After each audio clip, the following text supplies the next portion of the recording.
All right, thanks everybody for being here tonight. Obviously, disappointing outcome to the game. I thought our guys came ready to get into a Big Ten battle, and for about 52, 53 minutes, we gave ourselves a chance to win the football game. I want to give credit to Michigan. Obviously, it was a heck of a fight by both teams.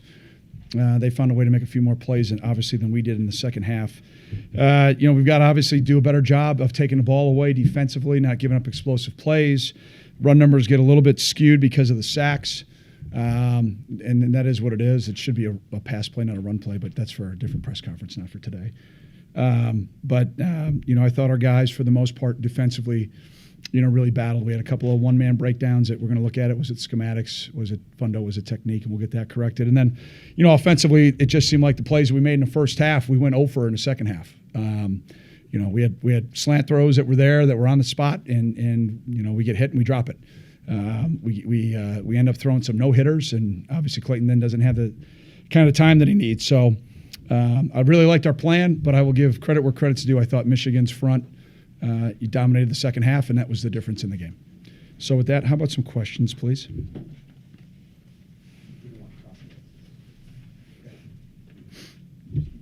No, you're right. With Larkin out, what did you do to make adjustments? Saw fall back. Riley Lee's running the Wildcat. What was sort of the game plan without him? You got it all right. And even if you take out the sacks, only 2.5 yards per carry. What do you think they struggled with? They're really good. Have you seen Michigan's defense play? They're really good. We didn't pop any. We had a couple that we didn't. We were a block away, and they're very good. We knew we were going to have to make them play defense, and when we did for 3 drives, we scored 17 points.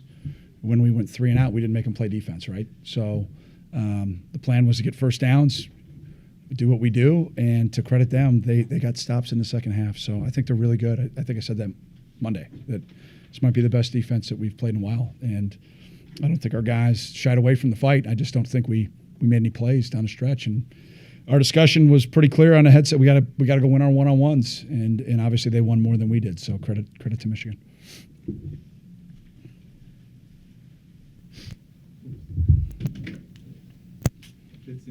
When you guys have when a team gets off to a good offensive start like that, sometimes there's a belief that maybe you guys had a good game script and a good good scheme to start the game, but then when things settle down, it's just not there. Is that kind of the case? Do you guys? I think we made pretty good. I don't mean to cut you off. I'm sorry.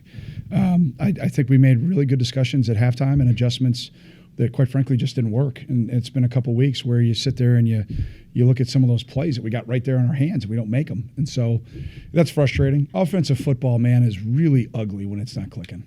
It doesn't matter if it's, the North Shore or the Trevians, or doesn't matter, us or the Bears. So we've just got to find a way to help our guys make plays. That's the bottom line. And so it starts with us. We got to do a better job coaching.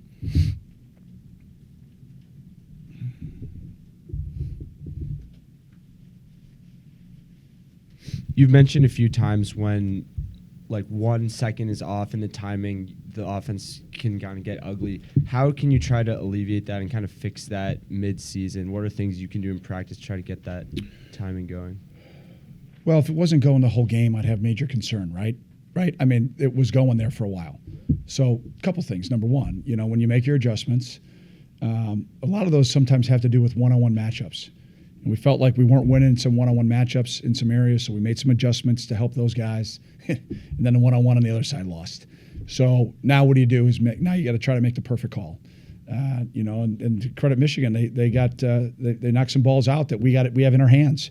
Those are first downs. We get first downs going, we get some momentum going, we get some drives going. And, obviously we weren't able to get that done in the second half. So it's disappointing, but I think we just keep working. I really do. I think we keep working. We had a bunch of guys that had to step up today, and, I saw that happen.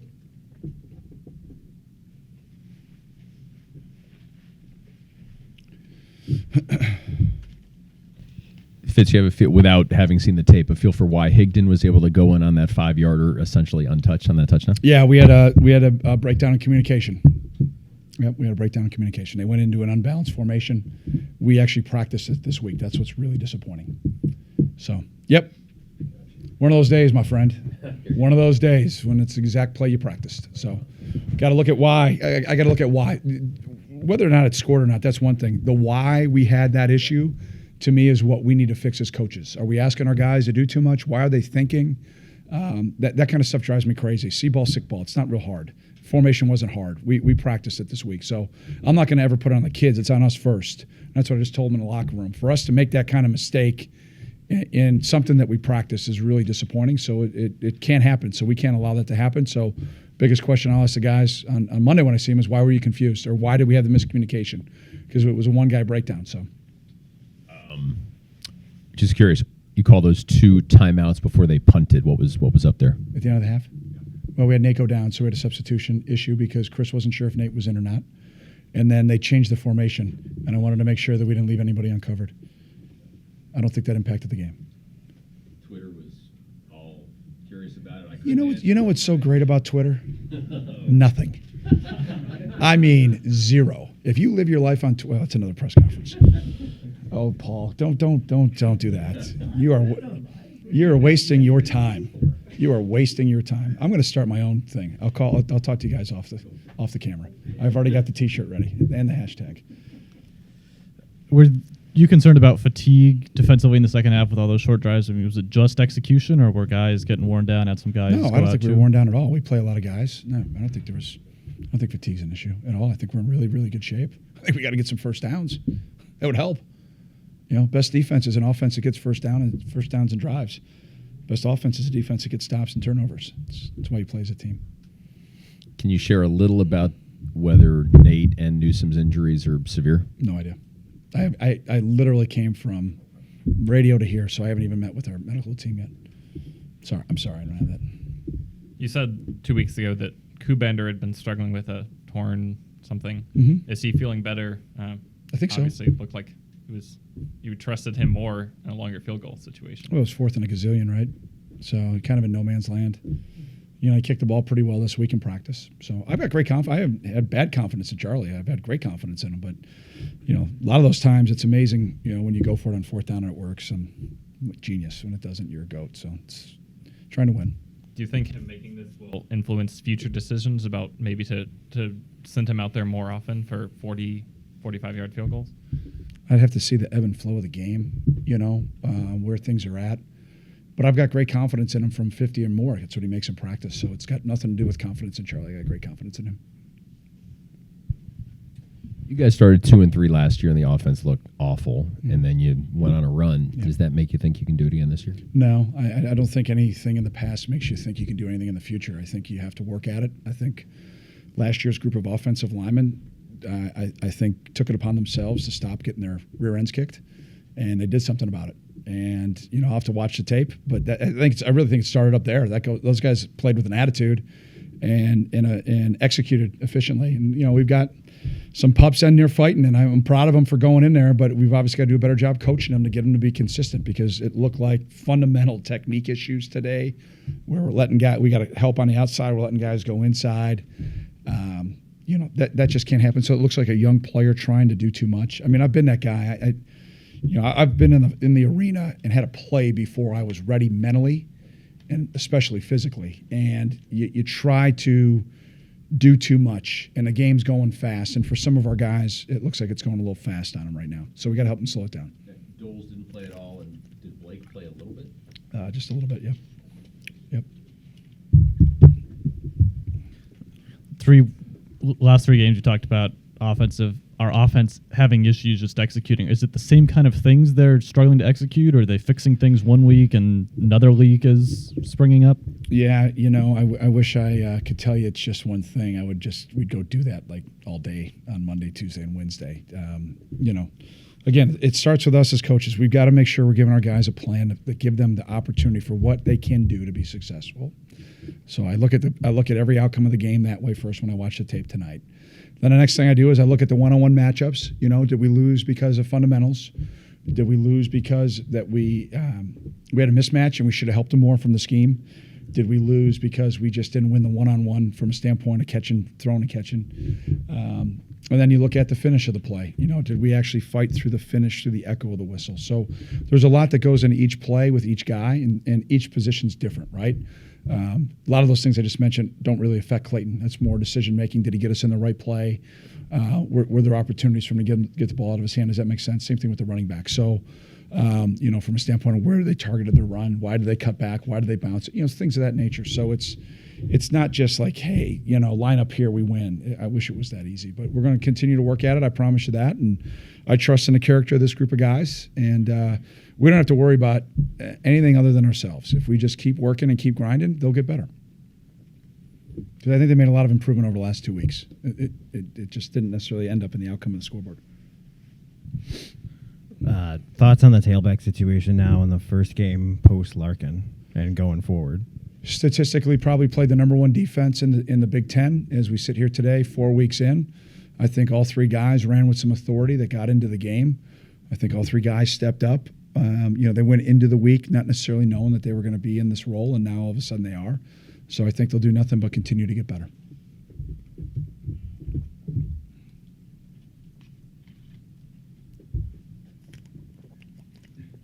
How do you approach game planning for a Michigan defense that has as much talent on pretty much every level as they do? Well, on Sundays I pray.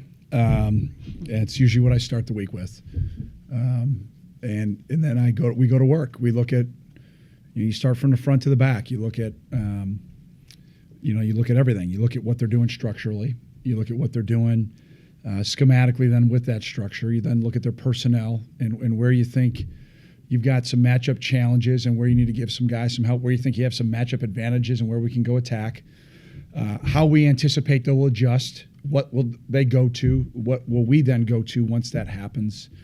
And then you kick the ball off, right? And then you see how things go and the ebb and the flow. And we kind of anticipated some things in the second half, and I don't think we didn't get anything we didn't expect to get, if that makes sense. I just don't think we necessarily, as you watch it, looked like there were some guys that just got beat. And number one, I got to make sure they understand that we got great confidence in them. You got to understand how you get better as a player. And you keep the pedal down, man. You just grind. And you just keep working at it and working at it and working at it. And eventually the game starts to slow down a little bit. Sometimes it takes years for guys. Sometimes it takes days. And everybody's somewhere in between. So the challenging part when you're a young player or you're an older player, now all of a sudden, like baseball, you get in a slump. You start overthinking things. Is it your batting gloves? Is it my shoes? Did I wear the right shirt to Tuesday's practice? I mean, you really start worrying about the uncontrollables, and we've got to do a great job of honing those guys in to focus on what they can control. Number one, it's their mental approach. It's the way that they prepare watching tape and getting ready to study their opponents. It's the way that they get ready from a nutrition and strength and weight room standpoint, and then the way we practice. So, and rest and so on and so forth. So a lot goes into it. Do you think the offensive line struggles were... do you think they struggled, or do you think that was just a result of injuries and Michigan being really good? How do you assess them? Again, I haven't watched the tape, so it's hard for me to say this and that and this on all those plays that may have happened and where we may have gotten beat. Number one, going into the game, we knew they had an outstanding front. So, I mean, that's not a mystery, I think, or something shocking to anybody. We knew we were going to have to play very efficiently. We were going to have to get the ball out of the quarterback's hands, and when we didn't, and we set ourselves kind of behind the chains in third and long situations, we kind of played right into the mousetrap.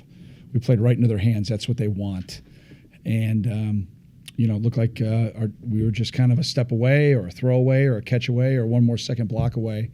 So I think we're really close. You just keep pounding at it, man. You just keep grinding, and you eventually get it. You don't stop. I mean, we're not going to stop. I promise you that. This team's got a lot of fight. We got a lot of experienced staff. These guys are going to continue to fight. We got a lot of ball ahead of us. And, we'll continue to battle. I know we're going to play a great team next week. So that's what's fun about playing Big Ten ball. You feel sorry for yourself, you better call home because we're the only people that care. You better buckle it up and get ready to go next week because that's what makes it fun. So, last one for Fitz, if anybody has one. Yeah, please. What worked in the first quarter that they sort of were able to take away the rest of the way? Looked like we threw completions. Big play, explosion play by JJ. And I think he's going to be a great player. It looked like we gave Clayton the protection that he needed. Looked like we were able to hit some seams. Looks like we made him play defense. When that defense is allowed to go 3 and out, they're pretty good. When you have to force them to play defense and be out there and roll their twos up front, and they're still outstanding players and very talented, but now you're getting, now you're making them play. That's what we forced them to do. I thought we won the field position battle in the first half when maybe we didn't get a stop. We punted the ball really well and covered it well. From that standpoint, and we got some stops. And I thought we were pretty solid against the run. So those were the things that worked. The second half, gave up some explosive plays, right? Gave up a couple creases and some runs. Nothing crazy, but a couple of creases.